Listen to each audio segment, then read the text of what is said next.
What up? What up? Welcome back to the Devy Dose. Kyle, this is a big day for us. This is our inaugural episode as a member of the Undroppables Network. It's very exciting. Hell yeah. Hell yeah. Kyle's been Undroppable. I mean, it's been a long time coming. Yeah, so we're really excited to partner up with all those guys in a more official capacity with the show. We love all their work, and we've been friends for a long time. So we thought it was time just to bring the show on board. And honestly, that's going to let us give you guys better content, more consistent content, us getting more support with graphics and things like that. And this, we are committed this year to really just upping the quality of the show for you guys. We know our information is already top tier, but we really want to get a little bit better production to you. I think you guys are going to see that. So a quick reminder, if you're new to the show and you're not subscribed to the channel, please subscribe both to us, the Devy Dose channel, and to the Undroppables. If you need your support, hit that like button, hit that subscribe button, and we really appreciate it.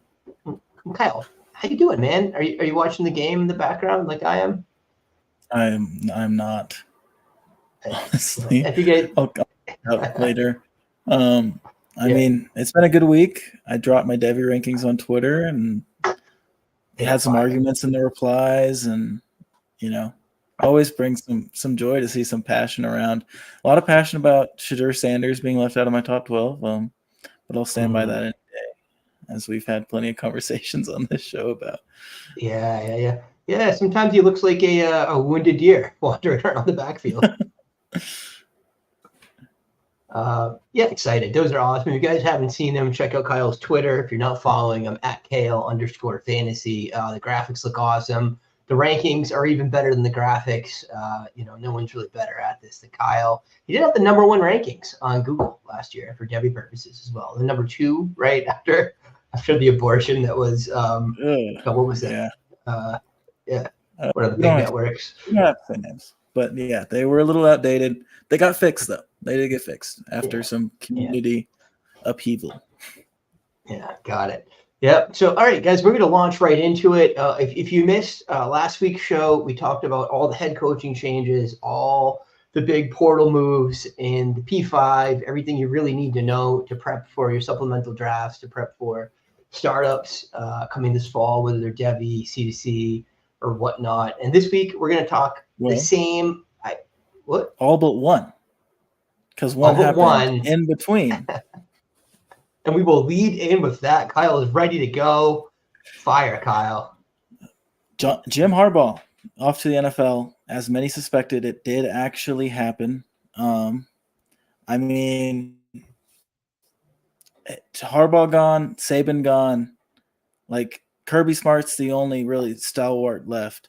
Maybe if you consider Dabo in that same tier. But we got a chance for a lot of new blood to show up. I think Steve Sarkisian is going to be all over it. Kalen DeBoer obviously has a big chance to make an impact. And then there's guys like Josh Heupel, Brett Venables as a head coach at Oklahoma. I mean, there's some young blood that can take over these spots that are fill the power void left by Nick Saban and Jim Harbaugh. And I think this is an interesting move by Jim Harbaugh. Obviously, they just won a national championship. However, they're also under NCAA investigation due to possibly cheating, possibly stealing signs, Connor Stallions and all that. Do you think he's leaving just because of that? And he doesn't want to, coach with sanctions or anything? I think that's a common theory. Do you think that's true?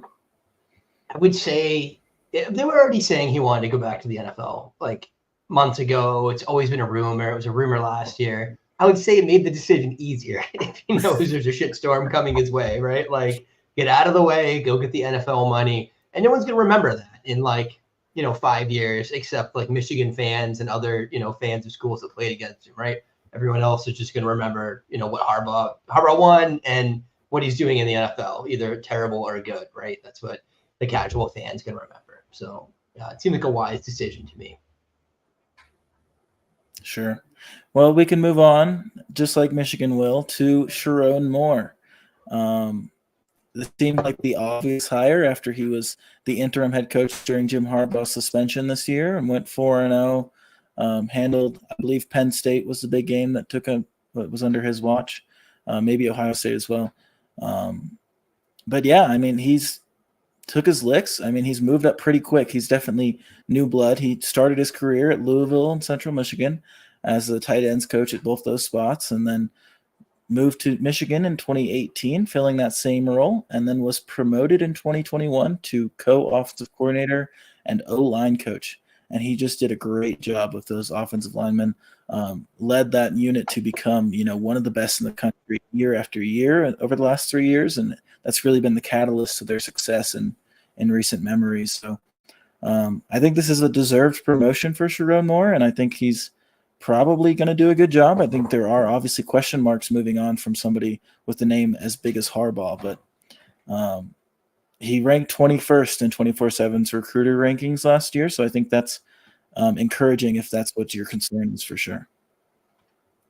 Yeah. And I think as long as they keep the offensive line machine going, which linemen got to know, right, that like Michigan's a place to go. And you probably know that Sharon Moore has been a part of that. So as long as they keep that machine going, the offense will work, even if you go down a little bit of a tier in other positions. Like even, you saw Michigan a few years back when it was, who was it, Cade Namara or whatever. And the offense, yeah, Cade McNamara, and the offense still worked. It just, wasn't fun to watch, but, they'll get the running backs, they'll get the OL, and that's always been the machine of Michigan in the pre-JJ McCarthy era. So I don't think that much of a drop off, honestly. I think they'll have less speed bumps than, like Fish in Arizona or some of the other coaches that are really kind of, breaking in for the first time in each seat. For sure. Now we get to talk about the fun stuff. Now we get to move on from, the big schools that everybody cares about. I don't care. I want to talk about the group of five and all these little schools that are just going to score me college fantasy football points. And we're going to do that. We're going to start with Nevada going out west. Ken Wilson got fired after definitely a down year, not a very good year for Nevada. They bring in Jeff Choate, who was the Washington, D.C., and the former head coach of Montana State. He's known for developing pro talent. Unfortunately, we don't know quite what this offense is going to look like next year, as they have not hired an offensive coordinator, to my research, at least. I haven't found any. But they do bring in some interesting players from the portal. And first of all, more importantly, they do lose probably their best piece on offense in Jamal Bell, the wide receiver who had some really significant CFF weeks last year. He's gone, but they bring in some new guys. They bring in former 4-star, 5-star, highly touted recruit. Started his career at Florida State and moved to Nebraska and is now moving to Nevada, Chuba Purdy. Obviously, you have to presume him the starter at this point, but I mean, we've seen guys with this kind of pedigree move down and still not be the guy. I mean, Harrison Bailey comes to mind immediately from Tennessee, going to UNLV and then not winning that job. And I don't think Chuba started a game yet in his 3-year career that I can remember. Yeah. They also bring in the Boston College 5th or 6th year running back Pat Garwo III. He'll make an impact, I think, for CFF if that's the guy that you want to target. I fully support it, although I think the ceiling's a little capped, but it is what it is. And then they bring in West Virginia wide receiver Cortez Braum, who's a former Hutchinson Community College guy, JUCO guy, who had some hype coming out of JUCO. So I think he can make an impact, maybe fill that Jamal Bell role as the wide receiver 1 in Nevada. Yeah, hopeful a return to fantasy football relevance for that program. So this is one of the more fun ones here.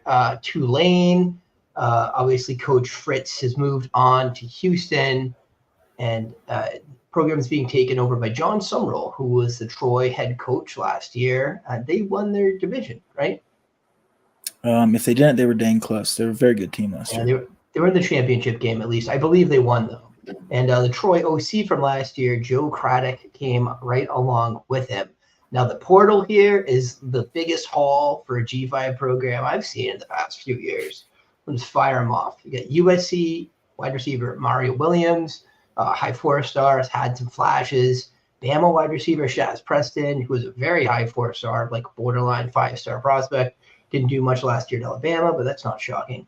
Idaho wide receiver Terez Trainer, UCF wide receiver Jalen Griffin, who, again, that's solid college wide receiver. Like, he's had some good games here and there. Oregon QB Ty Thompson. Can we resurrect Ty Thompson's career? Let's find out. And they kept QB Horton despite him entering the portal. He did come back out. They also had some guys going out, but I don't think anyone that's going to really hobble them here. Wide receiver Chris Brazel, Tyrick Presley, and their third string QB Carson Haggard. Was one of them a big deal for them, Kyle? Brazel was their leading receiver last year. Got it. But Brazel was the leading receiver last year. I think he's a good player. Mario Williams is better than Brazel, though, right? Like, he's not a superstar at USC. I mean, well, one of them's moving from the P5 to the G5, and one of them's moving from the G5 to the P5. So can't hold on to 24/7 priors forever, I don't know. Mario Williams was good. No, I think this is interesting for sure. Oklahoma. Yeah. So, so they were a run-heavy offense in 2023. We're wondering if all these wide receivers were promised a little bit more of a passing game coming in. We'll find out. And then Kyle's big note here was if they do run the ball like that, Mackie Hughes is in for a big season. You like Hughes as a player? Hughes had a really good freshman season last year. And he's a guy who's, starting to crack Devy lists, and I think I have him in the 30s or 40s. So I think he's a guy with legit talent at the G5 level. So I think if they're going to run the ball, they're going to run the ball through him, and he's going to have a good season. But obviously they do bring in a highly touted quarterback, a bunch of highly touted wide receivers. I mean, it does look like they are going to try to throw the ball. But if that doesn't work for them, Mo Reliable's right behind the quarterback, and they'll probably go shift back to that. If that does work for moving on, we got Boise State. Yeah, exactly. And I don't think he's a bad pass catcher either, so that he could also be involved there.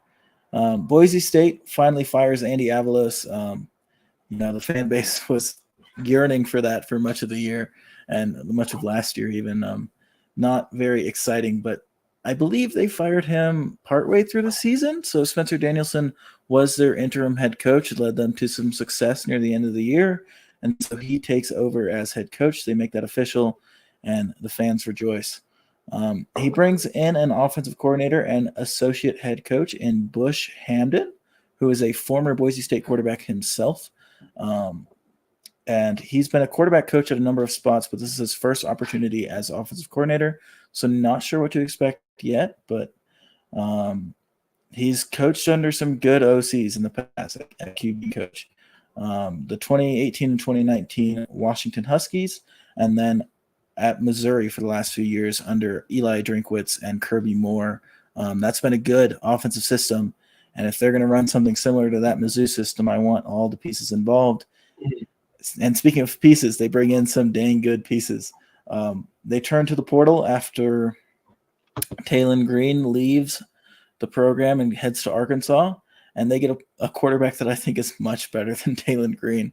They get Malachi Nelson, the former QB1 in last year's class, who was originally committed to USC. Apparently did not get what was promised from Lincoln Riley, so he heads on out and he finds a spot where he's going to start immediately. And that's at Boise State. And I think Malachi Nelson is going to have a huge impact at Boise State. And this is a roster that has some weapons for him to rely on. Obviously, Ashton Jeanty returns from last year. I think he's one of the 5 to 10 best backs in college football.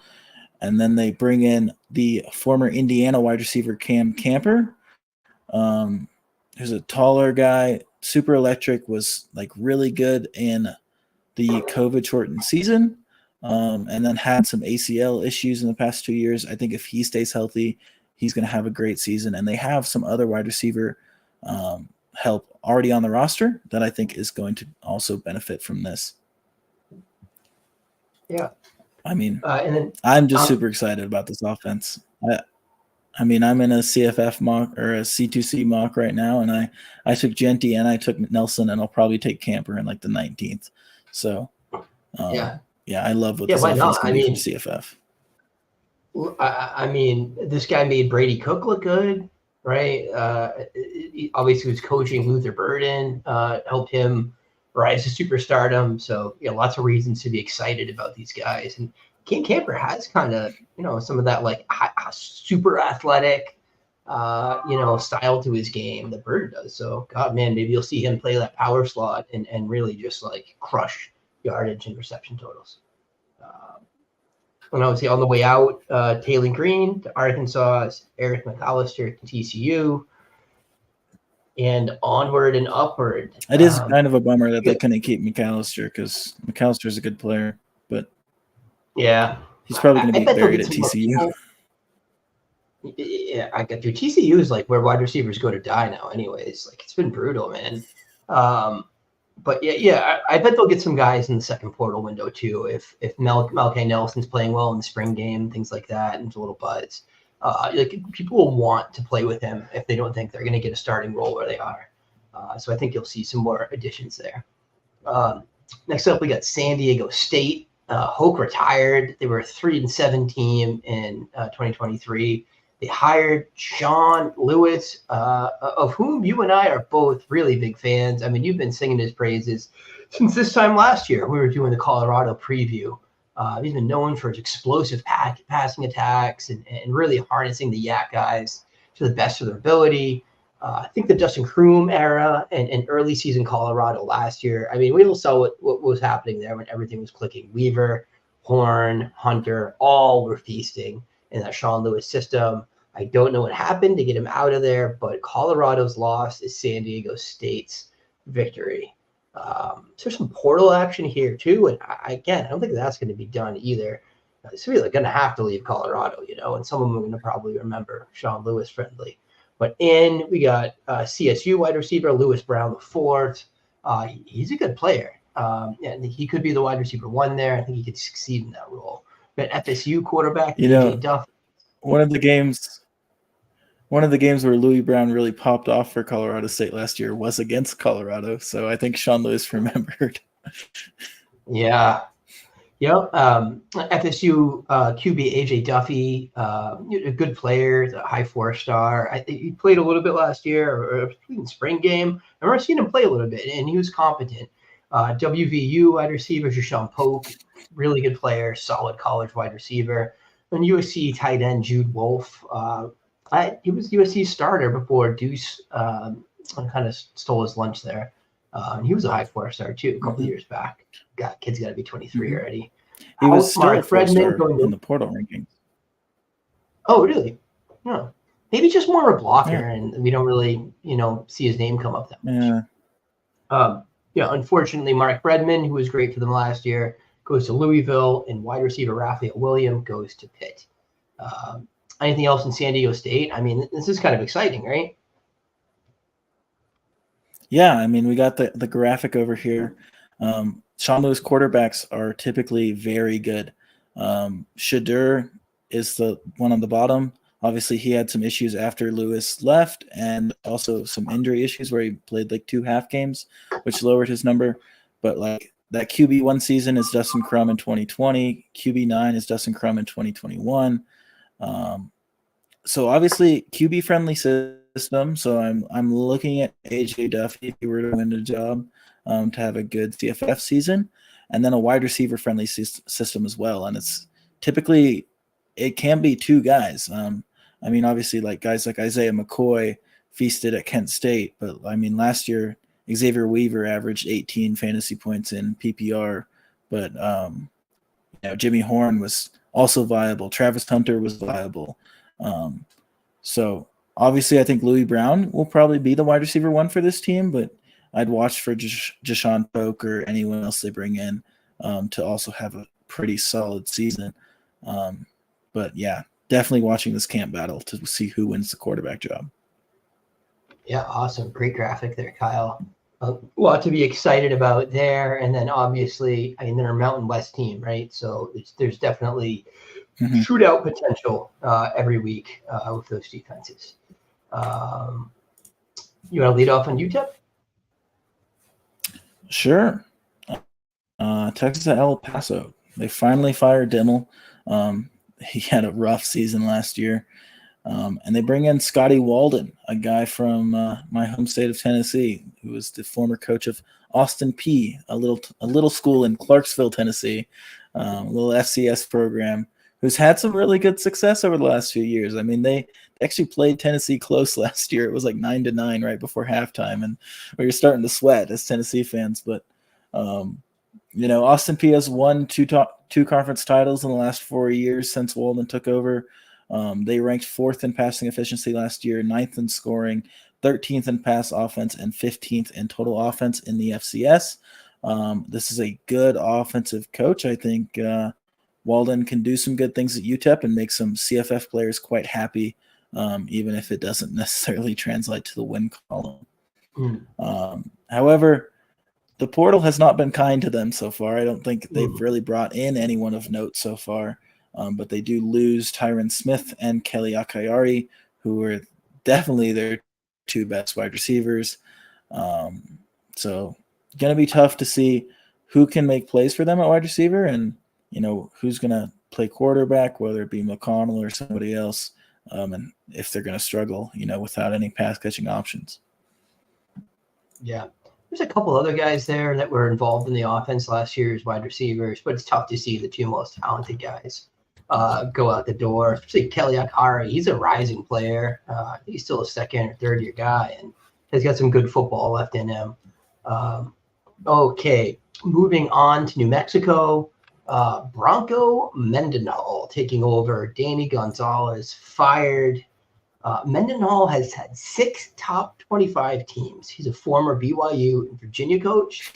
Probably a huge upgrade here. I mean, New Mexico has been pretty bad, but he's got a pretty good resume, Mendenhall. So I think there's a lot to be seen there, but no really notable portal in or outs. I thought Diego Pavia left, but Kyle, is that not real? That's New Mexico State, right? Oh, that would explain the confusion. No, I think this is New Mexico State. I think I just didn't label it correctly. No, New Mexico State was Jerry Kill. Okay, so it was New Mexico then. Correctly. We do like 30 of these teams at once. It's so easy to get confused if you're not careful. So, yeah, so we didn't really have much going on in the portal there. Yeah, just a handful of guys, really. Yeah, New Mexico just gets some dudes. It's tough to tell. Like, none of them really stand out. I'm sure one of them will be a guy for them at some point, but lots of guys from like FCS programs, lots of guys who are bench warmers on P5 teams. So we'll see in spring who interests us. Yeah, nothing really actionable right Middle Tennessee, it's about dang time that Rick Stockstill gets fired. I mean, the dude's been just like living it up on the MTSU salary, had his kid playing starting quarterback, even though he kind of fucking sucked. So yeah, they move on. They bring in Derek Mason, the former head coach at Vanderbilt, current Oklahoma State DC. Definitely more of a defensive hire, a little boring for CFF, and a lot boring considering the fact that they're losing 2 of their best players in Frank Peasant and Elijah Metcalf. Are they keeping Holden Willis? Because he is the only other one who interests me. I did not note his name.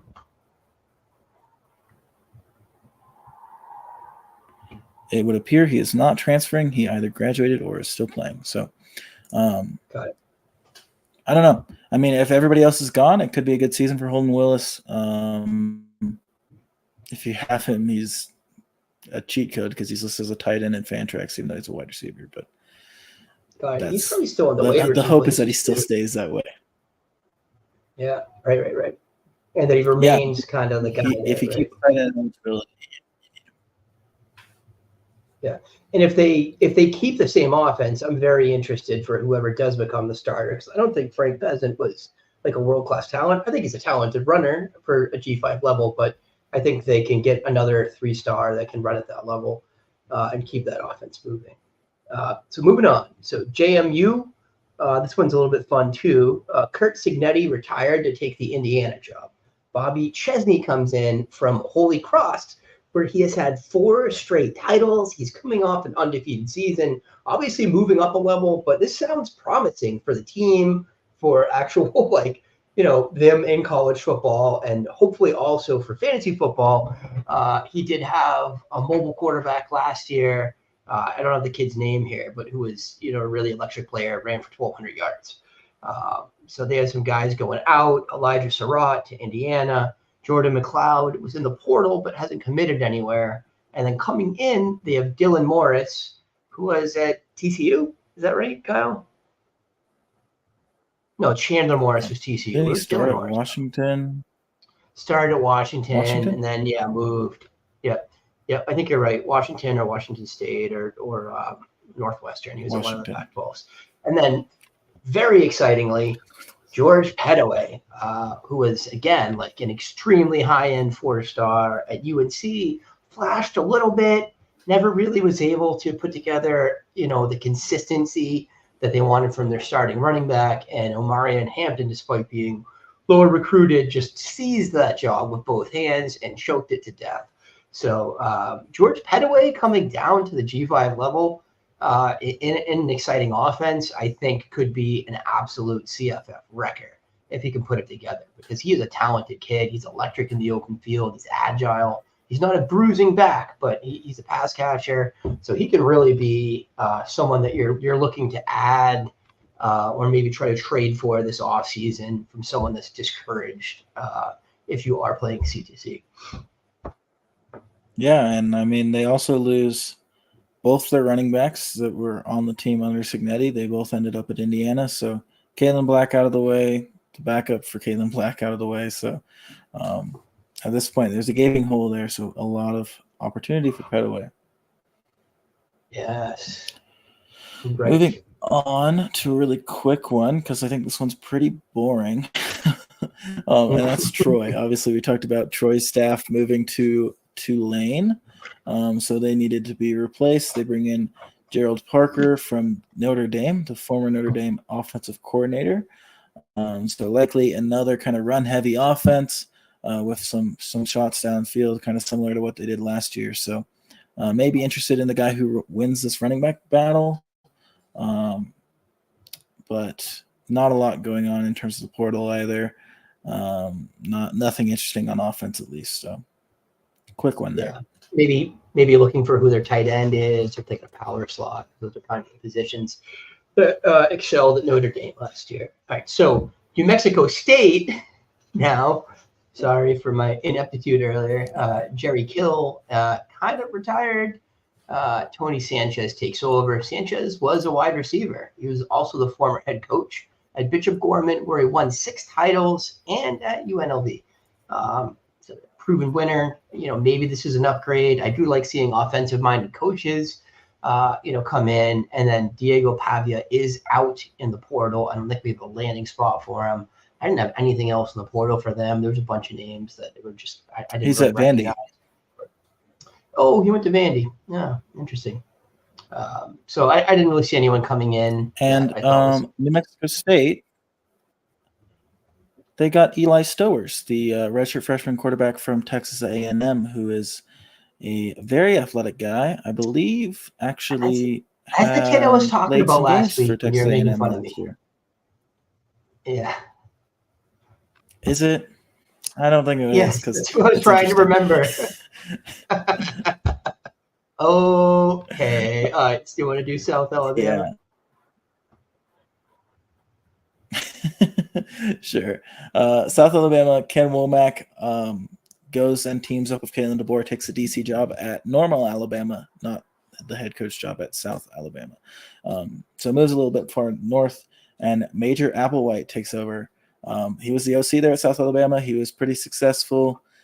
He's always had good offenses in CFB, just limited success in the win column despite those good offenses. So super interested in whoever can take over the reins for this team. Obviously, there are some big voids. I believe their quarterback graduated, and Colin Lacey left for Louisville, moved up and took that opportunity. So definitely a void in the wide receiver room, a void in the quarterback room, but there are some interesting guys on the roster. Devin Voisin, who's had some good games in the past, could be that guy at wide receiver, or possibly Javon Ivory, who was formerly at Memphis and had some good games at Memphis. Has had a couple good games at South Alabama. I think those two are the guys to watch for that wide receiver role. And then quarterback, obviously, big question mark. Gio Lopez is a guy who was a redshirt freshman this year. Had a lot of people excited as kind of like one of those like sleeper 3-star prospects in our space. So I think he's interesting. He's an athletic guy who can, get it done in both phases of the game. So interested in him if he ends up winning this job. And then next up, we actually did sneak another Power 5 team in here because, realignment is confusing. And that is Big 12 Houston. Dana Holgerson gets fired after going 8-5. Not the success that Houston wanted from him. Obviously, he did have some good offenses with, Clayton Tune and Matthew Golden and whatnot. But a new reign for former Tulane head coach Willie Fritz. And if you look on screen now, we do have a little graph for you, courtesy of our friends over at Campus to Canton. This is offensive pass rate over expected on the x-axis, offensive pass EPA on the y-axis. So it's very obvious that Holgerson's 10 years at both West Virginia and Houston saw a lot more passing than what Willie Fritz has done over the years at Tulane. But, in recent years with Michael Pratt, this Tulane offense was good in expected points added, albeit not passing as much as we would have hoped. So I do think they can pass efficiently in this offense, even if they're maybe not passing as much as the Houston of the past. And a lot of moves in the portal for this team. I skipped over one. Kevin Barbay, the former 2022 App State offensive coordinator and last year's Mississippi State offensive coordinator, joins on as offensive coordinator for Houston. Not really a slam dunk hire, in my opinion. Kind of disappointing, honestly. He's had some success at running back with like Nate Noel, Jaquavius Marks, but tough in the passing game. And it's going to continue to be tough in the passing game if they start transfer quarterback Zion Chris, who comes in from ULL. He's a hell of an athlete for sure. A great rusher of the football, one of the fastest players in college football, but not a great passer. So if they go that direction, I'm not super interested in a ton of these wide receivers or pass catching options. But if they do find a quarterback that I think can throw the ball, they do bring in a couple guys that I think are interesting. And one is Georgia wide receiver Mekhi Muse joins the team. He's a guy who probably shouldn't have committed to Georgia. Probably didn't have that pedigree out of high school, but has always kind of impressed the staff, but not enough to get on the field. Gets good notes during spring camp, but never really gets on the field. And then Michigan State tight end Malik Carr, who is super athletic for the tight end position, a guy that a lot of us had high hopes for coming out of high school. Gets another opportunity here in Houston, and I think he could make an impact, especially at a thin tight end position in CFF. And then the big one that they lose is Matthew Golden, a guy who many consider to be one of the 20 to 25 best wide receivers in the country. Moves up, moves on, goes to Texas, has the opportunity to be the wide receiver one for a P5 program that's going to be a playoff contender for sure. So I don't blame him at all. But that does leave Samuel Brown on the roster, who was pretty impressive last year as a wide receiver 2. Could be, that guy as a wide receiver 1, and really make a CFF splash if this offense is humming. Yeah, I mean, I think you can pencil Samuel Brown in. It's a fairly early round selection in CFF drafts. He was great last year. I think he might have had more yardage than Golden on the season. Actually, I think Golden had more catches. Okay. Yeah, and hopefully Chris runs for like 2,000 yards, because that's the only way you're going to want anything to do with him. So Buffalo, Maurice Linguist retired. Pete Lembo is the new head coach. He was the head coach at Ball State. What? You're close. What? He didn't quite retire. He's the co-DC at Alabama. He retired from this job to go there. That must have been the language. So yeah, all right. The co-DC at Alabama. So Lembo was a head coach at Ball State. He was a special teams coordinator at South Carolina. The team did set more than 6 records during his tenure, including offense, passing yards, touchdowns. I think that was his Ball State teams. So it seemed like a really interesting hire for me, for an offense that has been run, punt for the past few years for the most part. Portal, a couple of guys come out. They were run touchdown when they had Lance Leipold. Right. And the kid that went to the Cardinals, the Commanders, was good.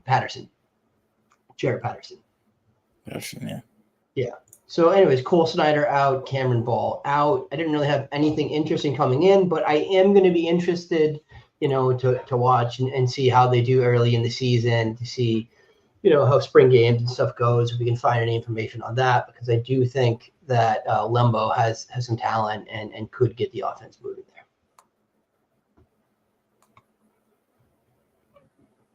Yeah, they do have a couple of guys who are like P5 move downs at wide receiver. And one is freshman Chance Morrow from Louisville, who I think is kind of interesting if he, is the guy there. So, yeah. I mean, yeah. Lambeau did have a good career at Ball State, so I do look for this offense to be pretty impressive. Obviously, guys like Mac Hippenhammer, Brett Gabbert had great CFF seasons at Ball State, so maybe we can see something similar at Buffalo. But some question marks at quarterback, obviously, as Cole Snyder, their starter from last year, moves on. And then moving on to Wyoming, Jay Sawville takes over for Craig Bull. He was the former defensive coordinator at Wyoming. It sounds like so. Kind of a weird one, Fire your head coach to promote the DC, but sometimes you got to do that. We can't obviously expect much of a change, so we'll see what happens, but I expect we'll have very similar results, and they quite literally got one player from the portal on either side of the ball, and it's a linebacker. So nothing really super interesting at Wyoming, but a coaching change nonetheless. Yeah, cool. Texas State, no coaching changes, but some significant portal action. TJ Finley and Malik Hornsby both out. Jaden DeLaura was supposed to be the starter there, but he withdrew among some scandals that seem to have arisen, and it seems like he was pushed out to some degree. So quarterback, a giant question mark for Texas State right now. Someone's going to have to go there later. It's also probably going to be a pretty appealing destination for someone because, Finley had no success previously in his career and was quite good for CFF there last year. Yeah, this is one of the best offenses in the G5, so that's why we're bringing them up specifically, even though there's no coaching changes. And they're good rushing the ball, they're good passing the ball, they still have some weapons. Ashton Hawkins, Bo Corrales, Joey Hobart. And then Ishmael Mahdi at running back, I believe, is back, which is kind of a big deal considering Washington State running back Jalen Jenkins, who, I've mentioned on the show as a player I like in the past, does transfer into Texas State. So maybe that ends up being a two-headed backfield, and we're not as excited as we were last year about Mahdi for CFF. But obviously they need a quarterback, so we'll see what happens in that role. And then last but not least, we do have one more coaching change, and that is at San Jose State, as Brett Brennan leaves to take the Arizona job after Jed Fish heads to Washington. And they hire, forgive me if I'm wrong, Ken Niumatalolo, the former Navy head coach, who obviously infamously ran the triple option at Navy. He has promised, though, that he is not going to be running the triple options at San Jose State. So no idea what this offense is going to look like. I'd imagine there's still going to be some option elements since that's what he's coached for so long. And probably they'll bruise people up the middle and run the ball very well. But it's the personnel is going to be an issue as they lose a lot of guys. Siobhan Cordero obviously graduates, so a gaping hole at quarterback to fill for Niumatalolo. Dominic Mazzotti, the tight end, who's had some CFF success, leaves and goes to Massachusetts. And then the running back behind Kyrie Robinson, Quiley Conley, who was very efficient last year and very impressive as an RB2 for San Jose State, follows Brett Brennan up to Arizona. Different conversation, but I'm excited for Conley in that role. So some big shoes to fill for San Jose State, and they bring in a couple of guys who are, decently interesting. Washington State's backup quarterback Emmett Brown transfers in. He's got to be involved in that battle for that position, so that's interesting. And then they bring in Georgia backup former 3-star running back Floyd Chalk II. Heck of a name, first of all, but I mean, could be interesting in this offense for sure if a former Georgia guy running it up the gut in a Navy style ish offense. So that's interesting. And then I think that's all we've got for like teams and coaching changes. So we've just kind of got a list of guys at this point that we both think are pretty interesting. Guys that definitely need to be watching out for. And we've kind of sorted it by team, so we're still gonna fit that mold. But try to go speed round style here, but we are about to just say like 60 names. So forgive us. There's not a better way. I'll talk about them. Okay. I mean, you can say the names, and I'll talk about them. I don't want to spend an hour on this either. So all right. So Charlotte has some interesting guys coming in for sure. CJ Stokes from Michigan, Cartavius Norton from Iowa State, Darrell Robinson is on his way out, and he was a highly regarded recruit who did nothing last year. Justin Olson out. Personally, I am interested in the running backs for sure. Cartavius Norton was not excellent at Iowa State, but was good enough to start a significant amount of games at the Power 5 level. And CJ Stokes obviously has more pedigree than anyone else on that roster except for Norton. So I think one of them or both of them will be getting the workload there. And this offense under Biff Poggi wants to run the ball. It seemed like there was a personnel issue in terms of their ability to do that last year, but they definitely want to run the ball first and foremost and establish that run. So hopefully not only bringing in these new running backs, but hopefully they have a better semblance of an offensive line next season for these guys to succeed. So a few interesting pieces hitting ECU. We got Jake Garcia transferring from Mizzo. Jake Garcia had a few good games at his first stop. He was Miami, it was Miami, right? He had played okay a few times. He couldn't break into the lineup at Mizzo, but I expect him to start at ECU. Keaton Hauser also will be competing for the job. I think Garcia is a little more talented. Do you agree, Kyle? I mean, didn't Keaton Hauser win that job at Michigan State?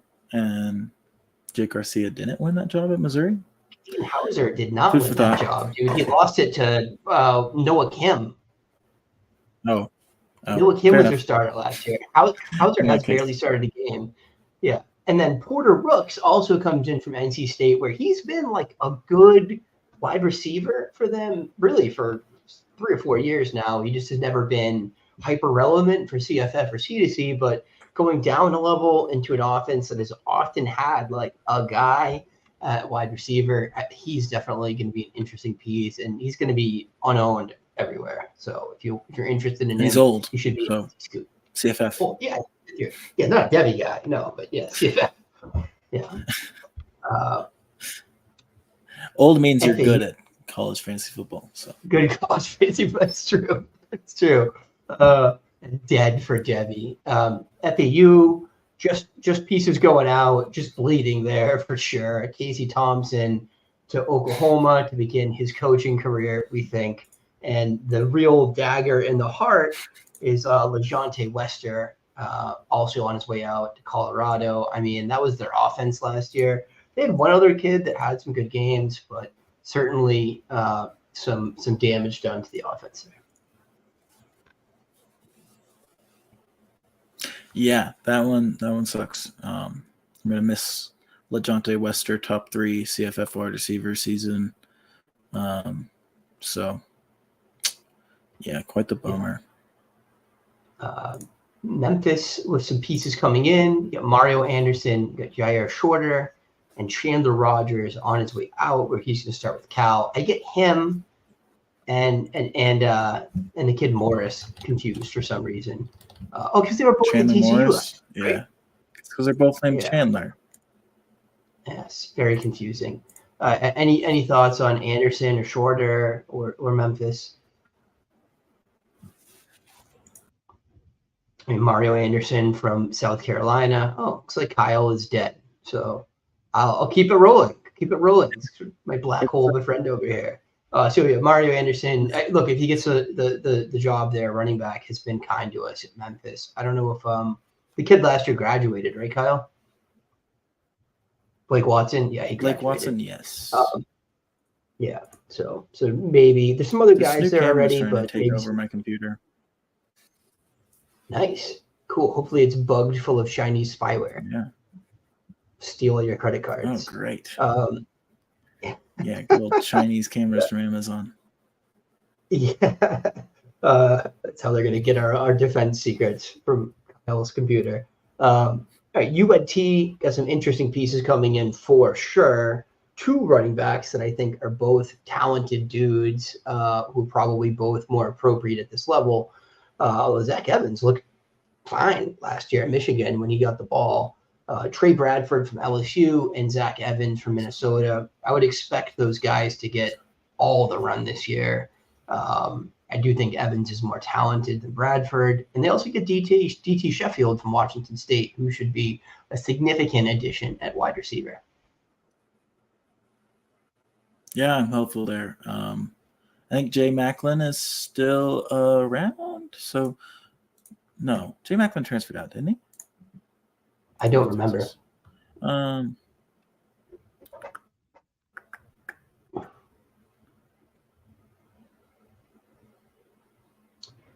Give me a second. Where is he? Oh, maybe he didn't. So, yeah, interesting there with Jay Macklin and DT Sheffield as to who really takes over the role at wide receiver and who's the guy. Obviously, kind of a hole at quarterback, so we'll see what happens there. But oh no, Chandler Morris is coming in from TCU, so he's the guy. We've got this wrong. Oh, nice. But yeah, so Chandler Morris, DT Sheffield, Zach Evans, Trey Bradford. I mean, this is pretty talented for a G5 roster. So excited to see what they can become. Yeah, nice. Chandler Rogers out of Memphis, Chandler Morris in at UNT. Temple, unfortunately, just losses. One big loss, one big addition for me. EJ Warner moving on to Rice, where I'm very excited for him because I thought he was adequate at Temple, and I think Rice has a little bit of a softer schedule. And also, he's a young man. I think he's going to get better, too, as he gets more experience. And then I'm excited for Antoine the Train Littleton, transferring from Maryland. I mean, gosh, who was the kid last year? Was also a Maryland guy that just destroyed at the G5 level. The other big kid. Penny Boone. Transferred twice. Penny Boone.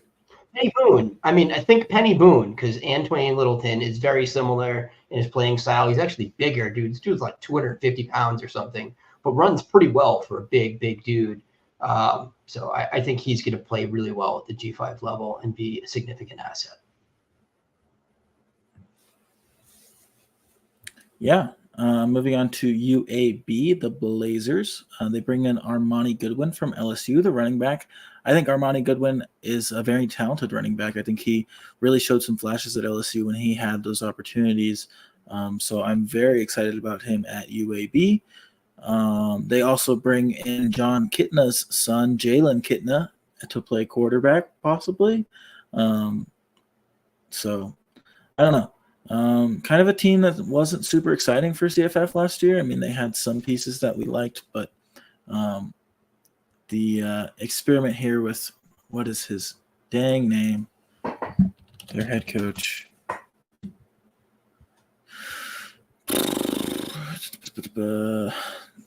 God, I am just like forgetting everything. He's a former NFL quarterback, you know. Trent Dilfer, that guy. Yeah, Trent Dilfer. Dilfer's the coach there. That experiment is going interestingly. So we'll see what happens with Goodwin and Kitna. Armani Goodwin, good. That's the takeaway there. UTSA brings in DJ Allen from TCU, was for many top 10-ish wide receiver in his class 2 seasons ago. Super athletic kid. Just again, TCU has been just death for wide receivers. If you weren't Quentin Johnson the past few years. So interested to see what he could do going down a level. Could be nothing, but could be a beast. Yeah, and, I mean, Corey and Clark still kind of in the way there, but we'll see which one of those guys can really take over that wide receiver one role. I mean, they've had multiple functional wide receivers, right? Although they have a quarterback change this year, right? Or did he come back again? Hardison was there this year, but not very good. Yeah. All right. So Arkansas State, the only significant name I have is Malik Hornsby. I am not convinced he gets the job. I mean, he just hasn't really done it yet, but certainly could. Because they have Jalen Raynor. So Malik Hornsby is probably more of a backup to Jalen Raynor than anything else there. I think Raynor's got more talent and definitely is a better thrower of the football. We hope. Well, I don't know. He had a couple of good games last year, and then the end of the season was not great. But Coastal has some significant out and in. Jared Brown, who I've been a fan of for several years, goes to South Carolina. I think he could get in the lineup there. They definitely love taking transfers that fit their needs. Grayson McCall, CFF superstar for the past 6 years or so, moves on to NC State, where I expect he starts. And Noah Kim, the aforementioned Michigan State quarterback from last year, transfers in. And Kim was adequate last year. He certainly wasn't a starter for CFF, but his first year starting, he held down the ship for Michigan State. So I expect that he will be able to play football at the G5 level. This hasn't quite been the same offense that we loved under Jamie Chadwell since Chadwell left. So, but still promising. So, I mean, there is opportunity for a guy like Kim and whoever steps up in this wide receiver room to thrive. So we'll see. Yeah. Georgia Southern gets LV Bunkley Shelton, the oft-hyped and never delivering CFF asset, certainly a high recruited guy. He's flashed at times. Expect he has a good shot to make an impact this year. I mean, he's got to be a 4th or 5th year player now too, right? Yeah, they're a pretty good offense, especially through the air. I'm not quite sure. It's really hard for me to keep track of who's graduated and who hasn't, especially at the G5 level. But they did have two good receivers last year in Derwin Burgess and the other guy who is escaping me. But Oh God, what's his yeah, name? We can move on. it's a good passing offense. If Bunkley Shelton gets on the field, it's just gonna stand to see if he can finally make it work at this this opportunity. Yeah, I think one of Burgess and the other guy there was a fifth-year player already, and the other one was a fourth year. So at least one of them will be back. It felt like the other one was going to move on, but the COVID years are still active. I think this is the last year they can use it. So more to be revealed there. Georgia State Moving on brings in to the other Georgia team. Bringing in Zach Gibson from Georgia Tech. Robert Lewis leaves to go to Auburn. He was good for CFF last year, certainly at his level. And then the real just decapitation for them here is Marcus Carroll. Like Marcus Carroll's probably got some Devy value at this point too. I mean, he was just excellent last year, and he's moving on to Missouri, where we'll see if he can make an impact at the next level. But he was certainly a really good asset at the G5 level, and we're sad that he's moved on. Wish him the best. I think you have to expect Zach Gibson to be named the starter here, considering Darren Granger is done with college football. So Gibson, had a good season too with Akron back in the day with Kanata Mumfield. Obviously did not win that job at Georgia Tech. So interesting to see him move back down and hopefully revitalize his college career. They do bring in a couple of, former P5 backups at running back, which might be interesting. Former Clemson running back Dominique Thomas goes to Georgia State, and as well as Coastal Carolina running back CJ Beasley. So both names to watch, because obviously I think this is a running back position that we want for fantasy. Yeah, and Beasley was good at Coastal too. I feel like he was in a timeshare, but he had some games. Next up's Louisiana. The only move I had was Zion Chris going out. Am I missing anything? No. So nothing really to talk about there. Marshall, pretty significant, I think. They bring in running back Jordan Houston, who was good at North Carolina State. They bring in Mitch Griffiths, starter last year for Wake, young quarterback still. I think he was a second-year player last year. So a lot of football to play still. And was adequate at Wake, had some good games and some bad games. And they bring in Elijah Metcalf from Michigan State. Michigan State? NT State? Mississippi State. Or Mississippi Middle State, Tennessee State. Sorry. There you Middle go. Tennessee State. Struggling. I abbreviated it correctly and yet could not figure it out. I think this is exciting, right? I mean, like Marshall is known for having just dominating RB1s. If Jordan Houston is that guy, he's going to be a guy that you have to have. Yeah. Handful of other, P5 washouts going in. On 3 lists, Tulsa quarterback Braylon Braxton is going to Marshall. So I think that actually does end up being a quarterback battle between him and Griffiths, but tough to say who will take that job. But yeah, I'm definitely interested in Houston. I'm definitely interested in Metcalf, considering they've brought in these 2 quarterbacks who I think are both pretty talented.